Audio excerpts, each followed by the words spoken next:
Hello students, today I am going to start first chapter of class 7 Geography NCERT, that is environment. Students, the surrounding of conditions in which persons, animals or plants lives or operates. The complex of physicals, chemicals and biotic factors such as climatic issues and living theories that act upon an organism's and ecological community and ultimately determine its from survive. I shall give a short introduction of environment. Now we can start our first chapter. After the long vacation, when Ravi started going to school again, he noticed that the only playground next to the school was dug up. बहुत लंबी छुट्टी के बाद जब रवि ने फिर से school जाना स्टार्ट किया तो उसने नोटिस किया कि उसके स्कूल के बगल में एक बड़ा सा प्लेग्राउंड है जो कि अब डिगअप हो चुका है. People said that a huge building with many flats will be constructed there. तो जो वहाँ पर लोग मौजूद होते हैं वो उससे कहते हैं कि इस प्लेग्राउंड में एक बड़ी सी बिल्डिंग बनेगी जिसमें कि बहुत सारे फ्लैट्स कंस्ट्रक्टेड होंगे. Ravi was almost in tears when he realized that the big playground with its soft grass, marigolds and butterflies is gone for hours.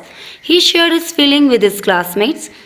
तो जो रवि होता है उसकी आंखों में आंसू आ जाते हैं जब ये फील करता है कि जो बड़ा सा प्लेग्राउंड है उसकी जो सॉफ्ट ग्रास है, मैरीगोल्ड्स हैं, बटरफ्लाइज हैं, वो हमेशा वहाँ से चले जाएंगे, हमेशा के लिए वहाँ से चले जाएंगे. तो वो अपनी ये फीलिंग्स अपने क्लासमेट्स के साथ शेयर करता है. In the assembly the principal to sadly observe see how our environment is changing. और असेंबली के टाइम में जो उनके प्रिंसिपल थे उन्होंने भी बहुत सैडली ऑब्जर्व किया कि हमारा जो एनवायरनमेंट है वो कैसे बदल रहा है. In the class, Ravi asked his teacher, "What is environment?" "Whatever you see in your surrounding," said the teacher. तो क्लास में जो रवि होता है वो अपने टीचर से पूछता है कि एनवायरनमेंट क्या होता है. तो जो उसके टीचर्स हैं वो कहते हैं जो कुछ भी तुम अपने चारों ओर देखते हो. Ravi thought aloud. That means the school buildings, tables, chairs in the classroom, even that open field, the roads, the garbage, my friends, all are the parts of environment. तो रवि कहता है इसका मतलब स्कूल की बिल्डिंग्स, टेबल चेयर्स जो कि classroom में present है, ओपन फील्ड, गार्बेज, मेरे दोस्त, ये सब एनवायरनमेंट का पार्ट है. Yes said the teacher, but wait, some objects are created by nature, for example mountain, rivers, trees and animals. तो टीचर कहते हैं हाँ लेकिन रुको, कुछ ऑब्जेक्ट्स ऐसे भी होते हैं जो नेचर्स के थ्रू बने हुए होते हैं, जैसे कि माउंटेन्स, रिवर्स, ट्रीज, एनिमल्स. ये क्या है, हमारे नेचुरल रिसोर्सेज हैं, इसे किसी और ह्यूमन ने नहीं बनाया है, ये क्या है, प्राकृतिक रूप से हमारे पास मौजूद है. Other are made by people, for example road, cars, clothes, books. और कुछ ऐसे होते हैं जिनको ह्यूमन के थ्रू बनाया जाता है, जैसे कि रोड्स हो गई, क्लॉथ्स हो गई, बुक्स हो गई. Now work in pairs, make a list with your classmate sitting next to you of the creation of nature and by human beings.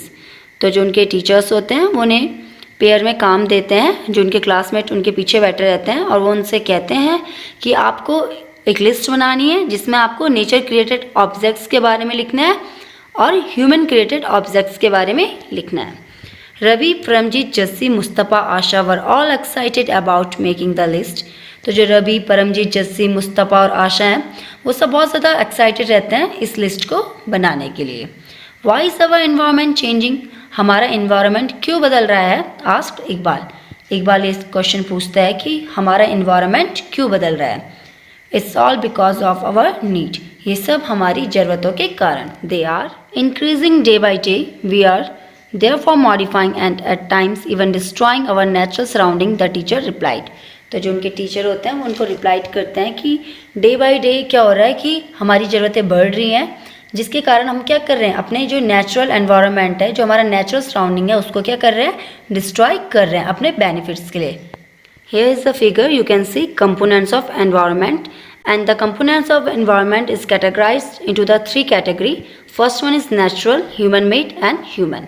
यहाँ पर एक फिगर दिया गया है कंपोनेंट्स ऑफ एनवायरनमेंट, और जो कंपोनेंट्स ऑफ एनवायरनमेंट है उनको तीन कैटेगरी में बांटा गया है.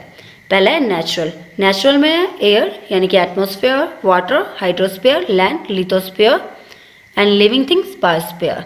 Next one is human made यानी कि मनुष्य के द्वारा बनाई गई चीज़ें. buildings, bridges, roads, monuments and industries. And the third one is human. तो आप देख सकते हो यहाँ पर फिगर भी बनाया गया है. ह्यूमन में ह्यूमन इंडिविजुअल भी है, फैमिली में भी है, कम्युनिटी में भी है, रिलीजन में भी है, इकोनॉमिक्स में भी है और पॉलिटिकल सिचुएशन में भी है. ये सब थे आपके components of environment. From the above conversation, you understand that the place, people, things and the nature that surrounded any living organism is called environment. तो जितने भी ऊपर कन्वर्सेशन हुए उनसे आप अच्छे तरह समझ सकते हो कि जितने भी प्लेस हैं, पीपल्स हैं और जितने भी थिंग्स हैं नेचर की जो कि लिविंग ऑर्गेनिज्म से सराउंडेड है उसको हम क्या कहते हैं? एनवायरनमेंट कहते हैं.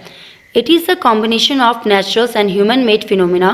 While the natural environment refers to both biotic and abiotic condition existing on the earth, human environment reveals the activity, creation and interaction among human beings.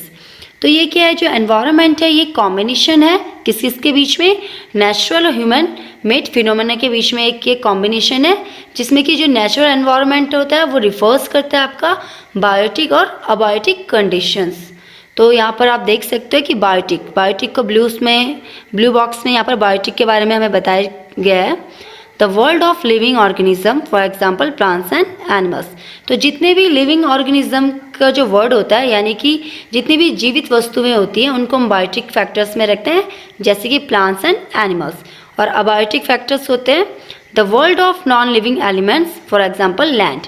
जो कि नॉन लिविंग ऑर्गेनिजम्स होते हैं उन्हें हम अबायोटिक फैक्टर्स में रखते हैं. तो जो ह्यूमंस की जो एक्टिविटीज़ होती है, ह्यूमंस का जो इंटरेक्शन होता है वो ह्यूमन एनवायरनमेंट में होता है जिसमें कि वो क्या करता है? अपने बहुत सारे क्रिएशंस लाता है, बहुत सारी जो एक्टिविटीज़ होते हैं उनको क्या करता है? परफॉर्म्स करता है. Natural environment. Land, water, air, plants and animals comprise the natural environment. You are familiar with the meaning of lithosphere, hydrosphere, atmosphere and biosphere from your previous class. Let us learn some more fact about these domains. और अब हम बात करेंगे natural environment की. और natural environment में land, water, air, plants, animals ये सब क्या होते हैं? इंक्लूडेड होते हैं. आपने अपनी प्रीवियस क्लास में क्लास 6 में आपने मेजर डोमेन्स ऑफ अर्थ के बारे में पढ़ा था जिसमें कि आपने lithosphere, hydrosphere, atmosphere and biosphere के बारे में पढ़ा था. और अब इस चैप्टर में हम इनके कुछ और फैक्ट्स को पढ़ेंगे. तो हमारे पास सबसे पहले lithosphere. Lithosphere is the solid crust और the hard top layer of the earth. जो लिथोस्फीयर होता है ये सॉलिड क्रस्ट है और हार्ड टॉप लेयर होती है अर्थ की. It is made of rocks and minerals and covered by a thin layer of soil. तो जो लिथोस्फीयर होती है ये किससे बनती है? ये बनती है रॉक और मिनरल से जो कि कवर्ड होती है, ढकी हुई होती है सॉइल की पतली लेयर से. It is an irregular surface with the various landforms such as mountains, plateaus, plains, valleys. तो ये क्या है? एक इरेगुलर शेप्स है. जो लिथोस्फीयर होता है उसका कोई पर्टिकुलर सरफेस नहीं होता है, इरेगुलर सरफेस होता है. जैसे कि माउंटेन्स हो गया, प्लेट्यूज हो गया, प्लेन्स हो गया, वैलीज हो गया. ये क्या है? लैंड फॉर्म्स है क्योंकि ये कहाँ पाए जाते हैं? लैंड में पाए जाते हैं. तो आपने देखा होगा कि माउंटेन के क्या होते हैं? अलग अलग शेप होते हैं. सारे माउंटेन्स एक जैसे नहीं होते हैं. Land forms are found over the continents and also on the oceans floors. तो जो लैंड फॉर्म्स होते हैं ये कॉन्टिनेंट्स में भी पाए जाते हैं और ओशंस फ्लोर्स में भी पाए जाते हैं. Lithosphere is the domains that provide us forest, grassland for grazing, land for agriculture and human settlement. It is also a source of mineral wealth. जो लिथोस्फीयर होता है ये एक डोमेन है जो हमें प्रोवाइड करता है forest, jungle, grassland for grazing, land for agriculture and human settlement. तो लिथोस्फीयर में आपने देखा होगा कि फॉरेस्ट होता है. जैसे कि मैंने आपको बताया कि लिथोस्फीयर क्या होता है? लैंड फॉर्म्स है. तो आप अच्छे से जानते हो कि जो लैंड फॉर्म्स है उसमें हमें फॉरेस्ट भी मिलता है, ग्रास लैंड फॉर ग्रेजिंग भी होता है, एग्रीकल्चर के लिए लैंड भी होती है और ह्यूमन सेटलमेंट भी होता है. और जो ये लिथोस्फीयर है ये सोर्स ऑफ मिनरल वेल्थ है. इसमें क्या होता है? हमारे गुड मिनरल वेल्थ पाए जाते हैं. You can also see the figure domains of the environment. तो यहाँ पर हाइड्रोस्फीयर है यानी कि वाटर को हम क्या कहते हैं? हाइड्रोस्फीयर. बायोस्फीयर है, लिथोस्फीयर है. तो बायोस्फीयर में आप देख रहे हो कि बायोस्फीयर का मीन्स क्या होता है? जिसमें लिविंग ऑर्गेनिजम्स होते हैं. तो आप देख रहे हो कि वहाँ पर कौन है? एलिफेंट है फिगर में बना हुआ. और लिथोस्फीयर में क्या है? लैंड है, ग्रास लैंड है और एग्रीकल्चर के लिए भी यहाँ पर लैंड प्रोवाइड की गई है. और यहाँ पर ह्यूमन सेटलमेंट भी है। The domain of the water is referred to as hydrosphere. It comprises various sources of water and different types of water bodies like rivers, lakes, seas, oceans. It is essential for living organism. तो जो आप यहाँ पर हमारा दूसरा domain है वो है आपका हाइड्रोस्फीयर, और इसमें हमारे वाटर बॉडीज़ होते हैं जैसे कि रिवर्स हो गया, लेक्स हो गया, सीज हो गया, ओशंस हो गया। और आप सभी को पता है जो हाइड्रोस्फीयर है हमारे लिए बहुत ज़्यादा एसेंशियल है जितने भी लिविंग ऑर्गेनिज्म है। और जो हाइड्रोस्फीयर है वो क्यों एसेंशियल है? बिकॉज हाइड्रोस्फीयर में क्या मिल रहा है, हमें वाटर मिल रहा है। तो आप अच्छे से जानते हो water is very essential for all living organism. Without water living organism can't survive. तो आप अच्छे से जानते हो कि जो वाटर होता है वो लिविंग ऑर्गेनिज्म के लिए, जीवित रहने के लिए बहुत ज़्यादा इम्पॉर्टेंट है। The atmosphere is the thin layer of air that surrounded the earth. अब हमारे पास तीसरा डोमेन्स है एटमोसफियर। और एटमोसफियर क्या होता है? एक थिन लेयर होती है, पतली सी लेयर होती है एयर की, जो कि अर्थ से घिरी हुई होती है।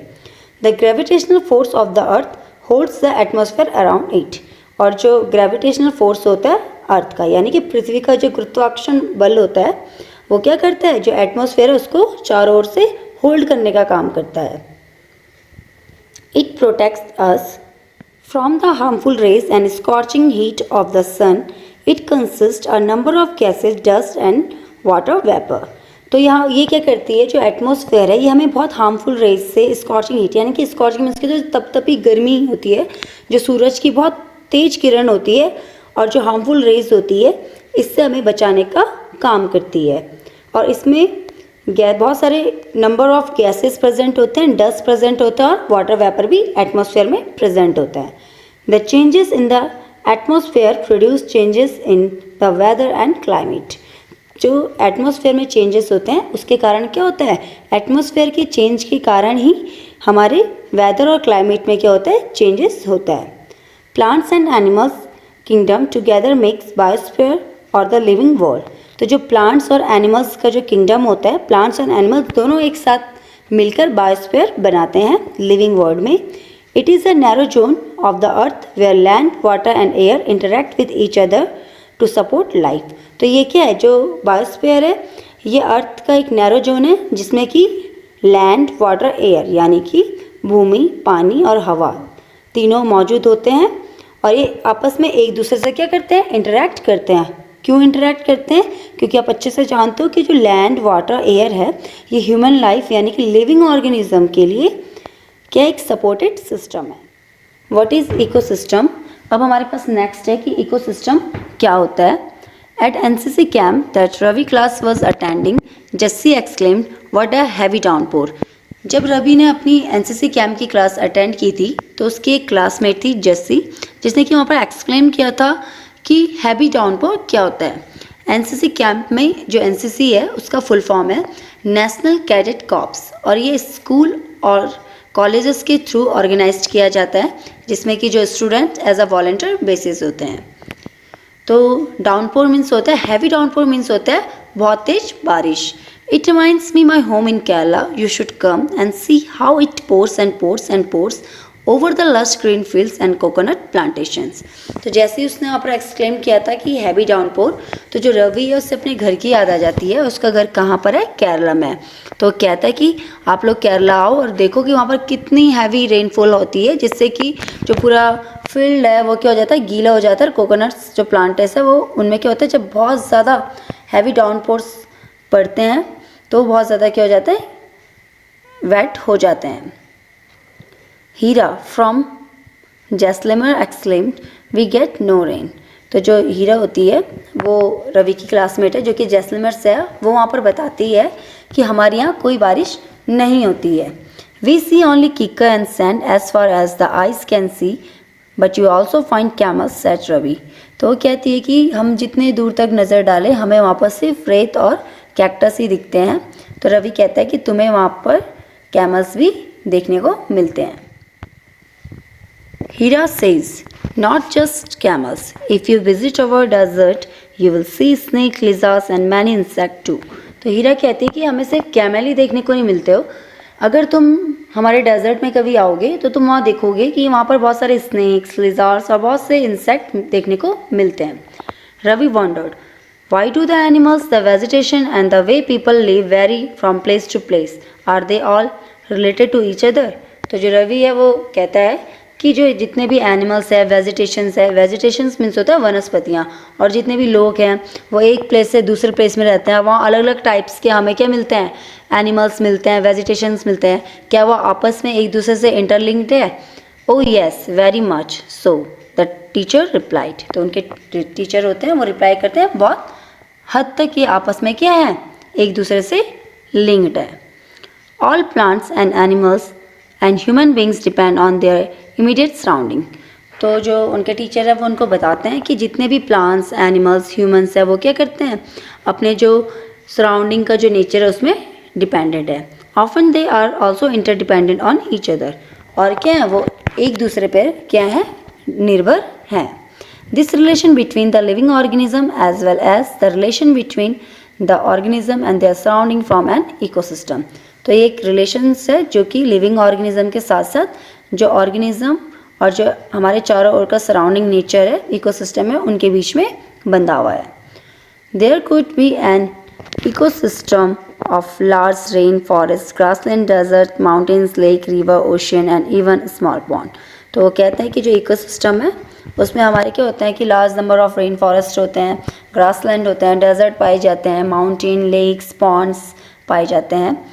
Do you think the park in which Ravi and his friends played form an ecosystem? तो आप क्या जानते हो कि जो रवि और उसके जो फ्रेंड्स हैं जिस पार्क में वो खेलते थे वो इकोसिस्टम हम उसे कह सकते हैं? तो ये आपको सोचना है कि हम उसे इकोसिस्टम कह सकते हैं या नहीं कह सकते हैं। तो आप यहाँ पर देखो, डू यू नो पे ऊपर लिखा हुआ है, on 5 June every year the world environment day is celebrated. तो 5 जून को हर साल वर्ल्ड एनवायरनमेंट डे सेलिब्रेट किया जाता है। ह्यूमन एनवायरनमेंट, मानव पर्यावरण। Human being interact with the environment and modify it according to their need. तो जो ह्यूमन बींग्स होता है वो एनवायरनमेंट के साथ इंटरेक्ट करता है और अब जो एनवायरनमेंट है उसको अपनी ज़रूरतों के अनुसार बदल देता है। Early humans adapt themself to the natural surrounding. तो जो पुराने ज़माने के लोग होते हैं, पहले के जो लोग होते थे, वो अपने आप को जो उनके चारों ओर का वातावरण है उसके अकॉर्डिंग अडेप्ट करते थे। They led a simple life and fulfil their requirement from the nature around them. वो बहुत ज़्यादा सिंपल सी लाइफ जीते थे और उनकी जितनी भी ज़रूरतें होती थी जो उनके चारों ओर का जो नेचर होता था उसी से पूरी करते थे। With time need grew and become more varied. अब क्या समय बहुत बदल चुका है। Humans learn new ways to use and change environment. तो जो ह्यूमन है उसके पास नए नए तरीके हैं जिनका वो यूज़ करता है और जिनके थ्रू वो क्या करता है, एनवायरनमेंट को चेंज करता है। They learn to grow crops, domesticate animals and lead a settle life. और अब उसने अपने नए नए तरीक़ों से क्या कर दिया है, क्रॉप्स को ग्रो करना सीखा है, डोमेस्टिक एनिमल्स का यूज़ करना सीखा है और अच्छी लाइफ को जीना सीखा है। The wheel was invented, surplus food were produced, barter system emerge, trade started and commerce developed. तो क्या हो गया, अब व्हील का इन्वेंटेड हो चुका है, सरप्लस फूड प्रोड्यूस किया गया था, जो बार्टर सिस्टम है उसको क्या कर दिया, इमर्ज किया गया है। तो जो बार्टर सिस्टम है, बार्टर सिस्टम वो होता है जिसमें क्या होता है, एक्सचेंज की जो प्रोसेस होती है, exchange of goods without use of money, जिसमें क्या होता है कि सामान हम एक्सचेंज करते हैं बिना पैसे दिए हुए।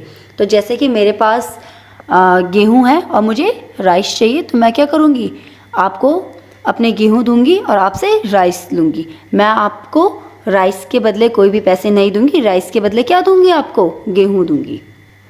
Trade started and commerce developed. अब क्या हो गया कि ट्रेड स्टार्ट हो चुकी है, यानी कि बिजनेस स्टार्ट हो चुके हैं एज अ कमर्शियल पर्पस में।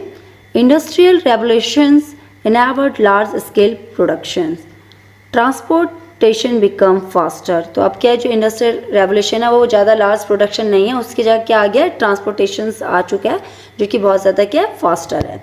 Information revolution made communication easier and speed across the world. तो जो अब इंफॉर्मेशन रेवोल्यूशन आ चुका है जिसके थ्रू क्या होती है, हमें बहुत सारी इंफॉर्मेशंस मिलती है। जैसे कि आप देख रहे हो कि वेदर रिपोर्ट आती है कि अब बारिश होगी, कल बारिश होगी या नहीं होगी, कब धूप होगी। तो इसके थ्रू क्या होती है, हमें बहुत ज़्यादा हेल्प्स मिल जाती है एग्रीकल्चर में। Have you ever thought why you love eating a juicy watermelon in summer and hot roasted peanuts in winter. क्या आपने कभी सोचा है कि आपको जूसी वाटरमेलन समर में ही क्यों पसंद है और जो हॉट रोस्टेड पीनट्स होती है वो आपको विंटर में क्यों पसंद है? A perfect balance is necessary between the natural and human environment. ये क्या एक परफेक्ट बैलेंस है किसके बीच में? ह्यूमन एनवायरनमेंट के बीच में और नेचुरल के बीच में। आपको पता है कि जब आपको गर्मी होती है तो हम लोग उस टाइम पे बहुत जूस वगैरह पीते हैं और जैसे ही सर्दी आती है तो हम उस टाइम पे बहुत हॉट सी चीज़ खाना स्टार्ट कर देते हैं। तो ये क्या एक बैलेंस है नेचुरल के बीच में और ह्यूमन एनवायरनमेंट के बीच में। Humans must learn to live and use their environment in a harmonious ways. तो जो ह्यूमंस है वो क्या करता है? जीता है और अपने एनवायरनमेंट का यूज़ करता है बहुत हारमोनियस वे में। Nuri, a girl from Mizoram from Ravi's class, often talks about the lush green surrounding her place. तो न्यूरी एक लड़की है जो कि मिजोरम से है, वो रवि की क्लासमेट से है और वो लश ग्रीन सराउंडिंग्स के बारे में बात करती है जो कि उसके प्लेस में है। सीइंग रवि अपसेट एट हैवी लॉस्ट हिज प्लेग्राउंड। तो जो रवि है वो बहुत ज़्यादा अपसेट होता है क्योंकि उसने अपना जो प्लेग्राउंड है वो खो दिया है। Nuri invited him to visit her home state during the coming vacation. तो जो न्यूरी है वो उसको इनवाइट करती है कि जो अब अपकमिंग वैकेशन होगा उसमें तुम मेरे घर को विजिट करना। Ravi teachers ask the students to draw the landscape houses and activities of the people and places they visit during the holidays. तो जो रवि के टीचर्स होते हैं वो उनसे पूछते हैं कि आपको वो फिगर ड्रॉ करने हैं जिनमें कि आप लैंडस्केप हाउसेस और एक्टिविटीज़ के बारे में फिगर ड्रॉ करोगे जहाँ पर आप क्या हो वैकेशन में आप गए थे। जिन जिन प्लेस में आप छुट्टियों में गए थे आप उन प्लेस के एक्टिविटीज़ के बारे में, वहाँ के पीपल क्या क्या एक्टिविटीज़ करते हैं, वहाँ के लैंडस्केप क्या है, वहाँ कैसे हाउसेस होते हैं, उन सब के फिगर ड्रॉ करोगे। In this chapter we read about the environment and its factor, how the environment related to the life and what changes brought by human with his new technology. We have got in this chapter, I hope you all understand this chapter very well, and we need to save our environment, ourselves and for our future generation. Thank you.